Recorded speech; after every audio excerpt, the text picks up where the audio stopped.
Hey guys, welcome to the Cash Flow Talk. Today I have a pleasure of interviewing and spending a few minutes with a good friend of mine, Mario Santoloci. He's a mortgage broker, a friend of mine. He helped me with refinance some of my rental properties. And this guy knows a lot about the business. Mario, I know you're super busy, man. Thank you for spending a few minutes with me. No, you're welcome. I appreciate it. Thank you. Thank you, man. I promised you that it's going to be 10, 15 minutes, so I'll try to keep it short and sweet. But what I want to take out from this talk is if you have a person that wants to buy a house, what are the three big steps for them to buy a house, or what are the key three things that they can do to buy a house? Mario, in a minute, tell me a little bit about you, who you are, what's your company, what do you do? Okay. Yeah. So again, Mario Santoloci. My company's Prime Time Mortgage. I've been, doing mortgage lending, both mostly residential, a few commercial deals sprinkled in here and there for the last 10 years, 12 years. So, I've seen every kind of deal you could imagine. I like to consider myself, a guy that thinks outside the box. You're going to have transactions where you got to get creative. Every borrower, every transaction is different. So you need to, get with your clients.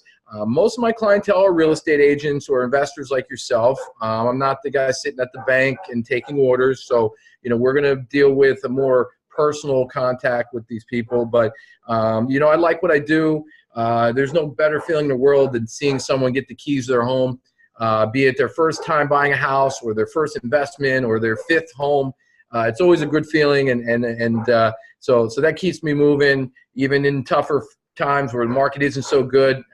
So definitely like to say I have a lot of knowledge about what we do and take passion in it. Love it, man, love it. Now that brings me to my next question. What's your perspective on the market today? We've been talking about it. Tell me a little bit about your opinion. What do you think? Yeah, I think number one, it depends on what you're doing, right? Are you buying a home where you're going to raise your family and you want to be in a school district so that your kids are going to go to a good school? Are you buying a home because you want to start to invest in real estate and you want rental properties? Are you in the market because you're an investor from another country and you're looking to, expand your investment? So number one is, if we're going to see what the borrower, what the applicant is, what are their goals? Okay, what are you looking for? Because the individual that's buying a home that they want to live in for 10 years and it's going to be their primary, is going to have different perspective than an investor who's looking to buy a house for profit, or maybe wants to sell it quickly or turn it into a rental. So that's always the first question. What is it that you're looking for? And also, I think it's important is location, right? What's the most important thing about real estate? Location. And a lot of times that has a lot to do with it. Maybe a borrower wants to be in a certain community and they're going to pay more for that because there's only so many homes there. So again, I think it's individual goals that we're going to sit down and find out first. What is it you're looking for? And then I can try to give some advice that way. Love it. What do you think about the people that are buying their house to live in, or should they rent where they live in? In my perspective, it obviously depends on the situation of the person. Some people may want more mobility, but other people may want more stability. But what's your opinion on this? Yeah, I think that's important. I think anytime that you could afford to own, it's a better deal. You're building wealth. You still have some tax benefits to owning, and it's always that leapfrog to the next home. And so if it's within your budget and it's affordable and you're not house poor, but a lot of people buy too much house and they feel like they're suffocating under the cost of owning it, then absolutely buying is always the best way, because at some point you're going to have equity in that property that you can either use to buy more homes or to pay off other debts or to invest. So certainly would go that way. What I would warn people is owning just for the fact of owning. Okay. That there's a certain feeling that I need to own it. And I see people, if you're going to put 3 or 5% down and you're going to have a monthly payment that maybe exceeds 40% of your budget, you might want to reconsider what's the cost of renting and save some more up so that you can put a bigger down payment down, or maybe buy a little less of a house. So I think, again, it's goal oriented for each borrower, but some people go over the top just because they want to be a homeowner, and that's something you want to try to analyze a little more as you're looking at your options. Love it, man, love it. Now let's talk to the retail buyer who wants to buy a home, or they're thinking about buying a home. What are the key, the top 3 things that they should think about, or they should start working on, so they can purchase a home in the next 3 months, 6 months, a year? How can they set up themselves so they can purchase a home? Right. So your 3 big components of buying a home, if you're financing, be it a traditional channel or a non-traditional channel, is credit. Okay, obviously. Income and assets. Okay. 3 big components, right? Everything else sort of surrounds that. Of those 3, the most important is income. Okay. More important than credit and more important than assets, okay? The least important, to be honest with you, is probably the amount of funds you have. There's so many programs available for borrowers who really don't need more than first month, last month in security to buy a house, okay? So down payment wise, there's lots of programs for low down payment. Credit scores, as a mortgage broker, we're one of the few that offer borrowers with 500 credit scores the ability to get government loans from FHA or from the Veterans Association. So credit is important, but again, so in my biggest challenge, especially in an entrepreneurial community like South Florida, where so many people have different streams of income or have self-employed style streams of income where the income is more difficult to verify or to source. And that's your biggest challenge. And so that's where speaking to a loan officer like myself first, before you pull your credit, before you start talking to a realtor, is so important, because a lot of people don't realize how their taxes impact their ability to borrow. Exactly. And so they're looking at, okay, I can afford it, but then when an underwriter looks at the guidelines of how they calculate income, you and I've been through this before. We've strategized many times about how to get your taxes in place and do it in a way. So sometimes it's as simple as having a certain schedule on a tax return, same income at the end of the day, filed on a different tax schedule, and that could impact your ability to get a loan. So for sure, anyone that's looking to get into it is to speak to a professional loan officer, talk to someone first, get an idea what your options are, and then from there you can start to build a file and start to get pre-qualified. Love it, man. Love it. Give me some tips. Give me some tips on how can people, for example, taking care of the credit could be like obviously paying the bills on time, not letting the bills go through 30 days. Let's talk to the not too advanced buyer. Let's talk to the person who wants to buy a house, but they have no idea. They have no clue. What are some tips that they can probably take into consideration in order to take care of their credit, their assets, and their income? Give me well, I use the old saying, no credit is better than bad credit.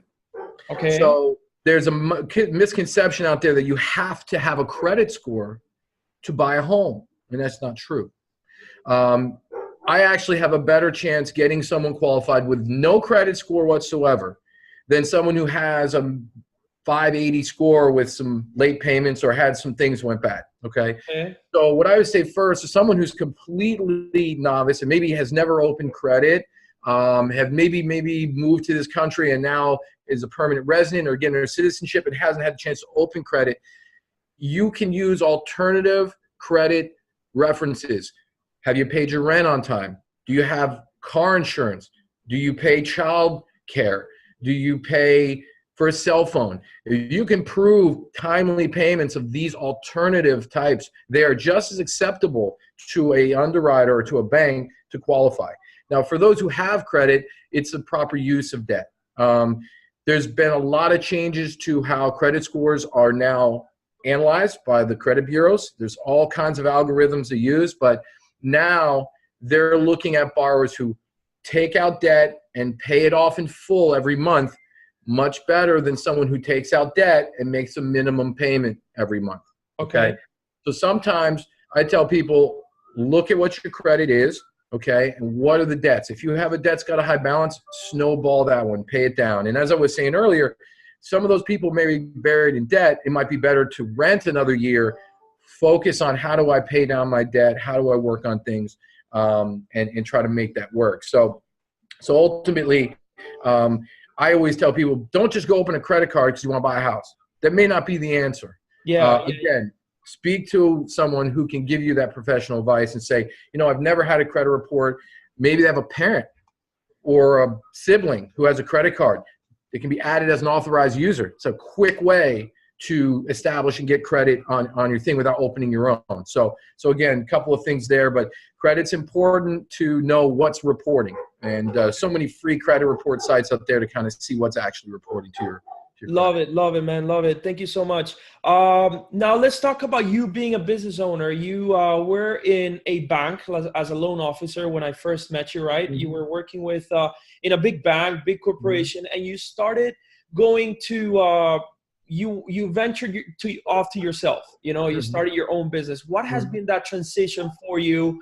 Working for yourself, not having a boss, obviously, probably even working more hours than being employed, right. But now you're seeing all the results for yourself. Yes. What's your opinion on being an entrepreneur and working for yourself? I could never go back. Okay, I mean that's once you have gotten through that and you have the discipline and you feel it, I could never go back to a desk job or sitting in an office.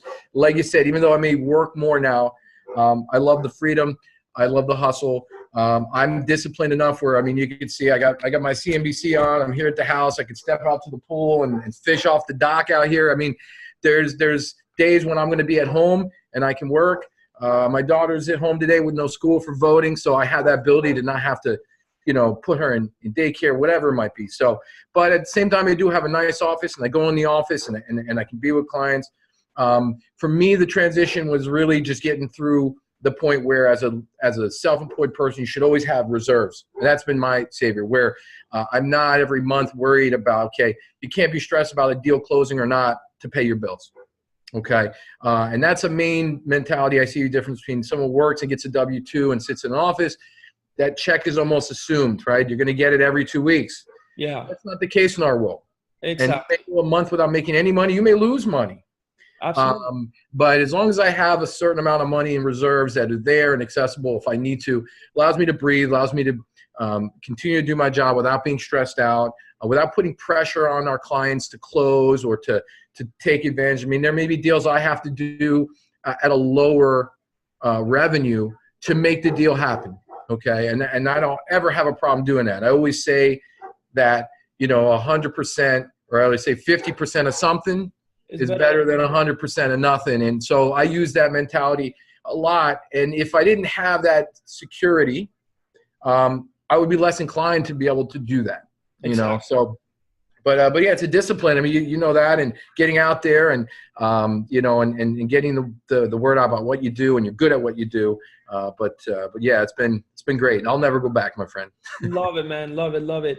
I'm big in, I ask this question at the end always. I'm big on books and reading and audiobooks and courses and seminars and TED Talks. What's the one book, course, seminar, TED Talk, YouTube channel that you would recommend somebody if somebody wanted to be a successful business owner, entrepreneur, something that changed your mind, something that affected your life for the good?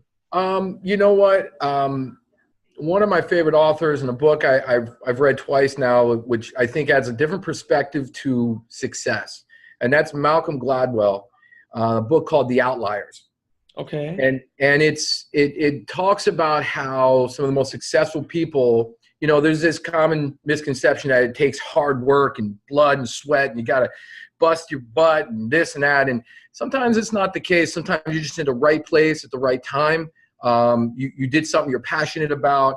It talks about, you know, Microsoft and how it was created and how there was just certain things that were set up for Bill Gates to be successful in that. And it talked about, you know, hockey players in Canada, how just putting your child, you know, the older, holding them back 1 year and playing with younger children gave that child a better chance to be successful. So sometimes that book gave me a different perspective. And sometimes just stay the course, do what you think is right. And, you know, you might be at the right place at the right time. You just got to keep going. No matter how difficult it is, get up in the morning, keep doing what you're doing, and you'll run into that opportunity. So that's a book I think is different than a lot of these business books out there that give you, you know, 10 times growth and do this and set your goals. That's good, but sometimes you're not in control of your success all the times, and you can as long as you're always hustling, you have the right attitude, it'll fall into place. So I love it.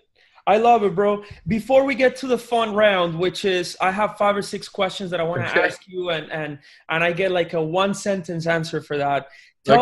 I tell people, hey, if you get something from these interviews, from these talks, let me know, comment below, subscribe. But one thing is, if they hear from me, can you share these people? Tell them to subscribe to the channel. If you don't mind, man, tell them a little bit about you working with me, you working with Cashflow and myself. Yeah, I mean, you know, you and I we've closed, I mean, maybe a dozen transactions over the years. And, you know, we work together very well. You know, you definitely subscribe because of the knowledge. And, you know, the one thing about our business is that you get people that are in it for themselves. And one thing I can say about you guys is that you want to see everyone succeed. And so you're willing to give out this information without asking people to pay you or to give you, you know, come do this, do that. I think that's important because, you know, sharing the wealth, it tends to reciprocate itself back to you guys. So 100%, the fact that you've been doing as long as you have, you've learned from those mistakes and you're willing to teach people about what you learned from those mistakes. You know, just you're easy to do business with and you're always upfront and honest about things. I think it's so important in real estate, especially in South Florida, where we're littered with maybe not the best characters that are out for their own self. And there's enough profit to go around if you do it right. And you're one of the people that have been doing it for a while. You're going to still be doing this in 10 and 20 years where these other guys have just moved on to something else.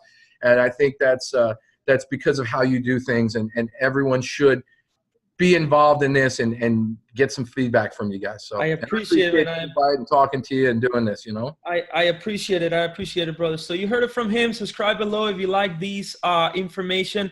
Let's go to a fun round, bro. One sentence, quickly. What advice would you give your 20-year-old self? My 20-year-old self. Wow. I would say to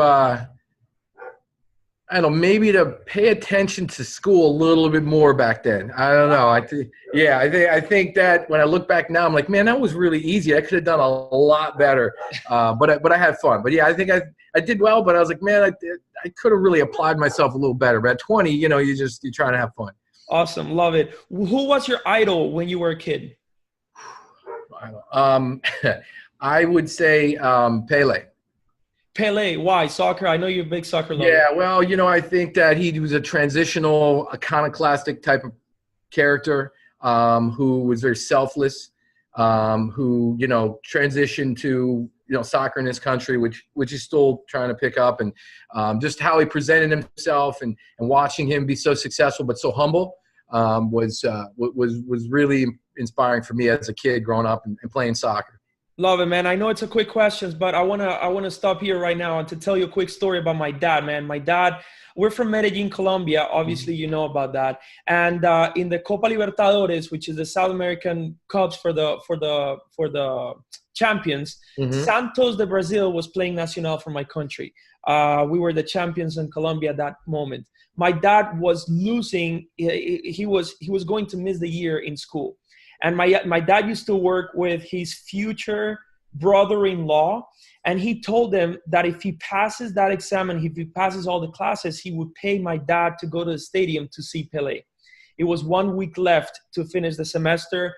He studied the hell out of that exam. He passed it with like a 97% or something like that, he tells me, and he was able to see Pele in person, man. This is a story that I hear from my dad probably once a year, man. That's awesome. Man. So, that's a great story. I love it. That's awesome. That's awesome. What do you always carry with you? And don't tell me your cell phone. What I always carry with me? Well, I'm a fanny pack guy, so I'm not afraid to say it. So I carry a lot of things in my fanny pack. I've always had the fanny pack. I'm not afraid. I think it's starting to call it a man purse now. I don't know what you want to call it. Yeah. Always have a business card. Okay. Always have a business card. And, you know, I tend to be simple, man. I mean, I have music is huge for me. So as much as I listen to music on the phone, I always have music either when I'm working when I'm exercising, when I'm playing soccer. It's a huge thing for me, puts me in the right state of mind. So I always have something when things are slow to listen to my tunes, man. Love it, man. 3 more quickly. Yeah. If you didn't do what you do today, what would you have loved to do? Oh, I would love to play a professional soccer somewhere. I mean, that would have been, like, as growing up, went as far as I could. So to be a professional athlete of some sort, to me, seems appealing. And that, or, you know, something I like to do is give back to the community. I spent a lot of my life working with the mentally ill. And that might be something I'll do later. And when all this is done, and I just can't do real estate anymore. But love it, man. And the last one, if you could change something in the world, what could it be? That's a big one. You know, I guess the hot button right now, they just wish everyone's kind of the whole. There seems to be a division among people. Like, somehow, if you're labeled, right now we're dealing with it's voting today, right? If you're a Democrat or you're a Republican, like, somehow that defines who you are. And I just wish people would understand. Go outside, talk to your neighbors, reach people. We live, luckily, in a very multicultural community where we see a little bit of everything, every culture, every country, languages, and it's a great thing. And if I could change one thing, I think people would be more receptive to differences, and I think we'd have a lot more peaceful side. And, you know, just because you believe in voting a certain way doesn't mean that that's how you have to be. And so that would probably be a big challenge, but would be cool to do. I love it, brother. Thank you for your time, man. How can our people subscribe to the channel? You will not be disappointed. Thank you, man. How can people get in touch with you? Either email or maybe email's the best way. I'm on Instagram, Morgage Mario FL, at Mortgage Mario FL. Email me anytime, mortgagemario@bellsouth.net. You can call me at 954-445-3807. Like I said, I should be your first point of contact. If there's any kind of question about a loan, you're thinking about buying a house, I'd be happy to help you out and direct you in the right place. Love it. These guys are genius. I'm going to put his Instagram below, and from there you can direct message him and get all his contact information. Brother, thank you so much. Thanks, man. I promise he was going to be short. It was a little longer than expected, but it was awesome. Thank you so much. That's good. No problem, man. Thanks. Have a good one. Take care, man. Hey, man. Bye.